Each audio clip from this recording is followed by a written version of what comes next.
Hi friends, சுட்ட கத்திரிக்காய் கொஸ்து எப்படி செய்யலாம் அப்படின்னு இந்த வீடியோவில் பார்க்க போகிறோம்.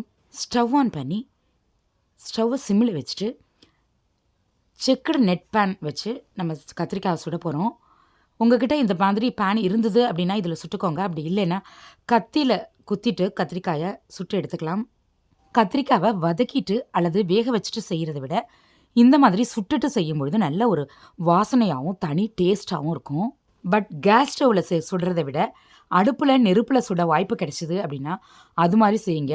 அதுதான் ரொம்ப ஹெல்த்தியாக இருக்கும். எப்போவாவது ஒரு முறை இது மாதிரி கேஸ் ஸ்டவ்வில் சுட்டு சாப்பிட்றத பற்றி பிரச்சனை இல்லை. பட் எப்பொழுதுமே அடிக்கடி இது மாதிரி செய்ய வேண்டாம். உங்கள் வீட்டுக்கு பக்கத்தில் கொஞ்சமாக ஓப்பன் பிளேஸ் ஏதாவது இருந்துச்சு அப்படின்னா 3 கல் வச்சு அடுப்பு மூட்டி நெருப்பு ஆக்கி அதில் இந்த மாதிரி சுட்டு சாப்பிடுங்க. இந்த மாதிரி நல்லா திருப்பி விட்டு எல்லா இடங்கள்லையும் ஈவனாக சுடுற மாதிரி பார்த்துக்கணும். இது மாதிரி அடிப்பகுதியையும் நல்லா சுட்டு எடுத்துக்கணும். இது மாதிரி தோல் நல்லா கருப்பாற வரைக்கும் சுட்டு எடுத்து ஒரு பிளேட்டில் ஆற வச்சுக்கலாம். இந்த கொஸ்துக்கு தேவைப்படுற 2 தக்காளியுமே நம்ம சுட்டு எடுத்துக்கலாம். 2ஐயும் ஒரே நேரத்தில் வச்சு மூவ் பண்ணி விட்டு சுட்டுக்கலாம். தக்காளியையும் எல்லா பக்கமும் நல்லா ரொட்டேட் பண்ணி ஈவனாக சுட்டு எடுத்துக்கணும். 2 தக்காளியுமே சுட்டு எடுத்தாச்சு. பிளேட்டில் ஆற விட்டுக்கலாம். எனக்கு 2 கத்திரிக்காய் தேவைப்படுறதுனால இன்னொரு கத்திரிக்காயும் நான் அதே மாதிரி சுட்டு எடுத்துக்கிறேன். ரொம்ப குண்டாக இருக்கக்கூடிய பீட்டி கத்திரிக்காய்ன்னு சொல்லுவாங்க. அது ஆரோக்கியம் இல்லை, அது சாப்பிட வேண்டாம் அப்படின்னு சொல்கிறாங்க. ஸோ இந்த மாதிரி கத்திரிக்காய் நான் வாங்கியிருக்கேன். சுட்ட கத்திரிக்காய் தக்காளி 2ம் நல்லா ஆறின பிறகு இந்த மாதிரி மேலே இருக்கக்கூடிய கருப்பான தோலை மட்டும் ரிமூவ் பண்ணிக்கணும். உள்ளே நல்லா வெந்திருக்கு பாருங்கள், நல்லா வாசமாகவும் இருக்குது. காம்பை மட்டும் நீக்கிட்டு அந்த பச்சையாக இருக்கக்கூடிய பாவடைன்ற பகுதியையும் தனியாக பிச்சு எடுத்து அதை ரெசிபியோடு சேர்த்துக்கலாம். 2 கத்திரிக்காயுமே தோல் உரிச்சாச்சு. தக்காளியையும் அதே மாதிரி கை வச்சாலே தோல் வந்துடும், மேல் தோல். அதை மட்டும் கம்ப்ளீட்டாக எடுத்துகிட்டு நம்ம யூஸ் பண்ணிக்கலாம். இப்படி கை வச்சாலே மூவ் பண்ணாலே ஈஸியாக தோல் வந்துடும்.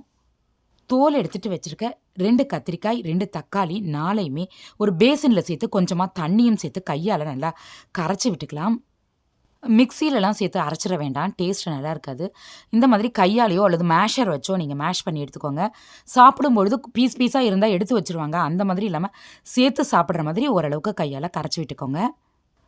இப்போ கொஸ்து தாளிக்கிறதுக்காக மண் சட்டியை அடுப்பில் வச்சுருக்கேன். கொஞ்சமாக ஆயில் சேர்த்துக்கலாம். ஆயில் ஹீட் ஆன பிறகு 1 ஸ்பூன் கடுகு சேர்த்து கடுகு நல்லா வெடிக்கட்டும். நல்லா வெடித்த பிறகு கீறி விட்டு 4 பச்சை மிளகாய் சேர்த்துக்கலாம்.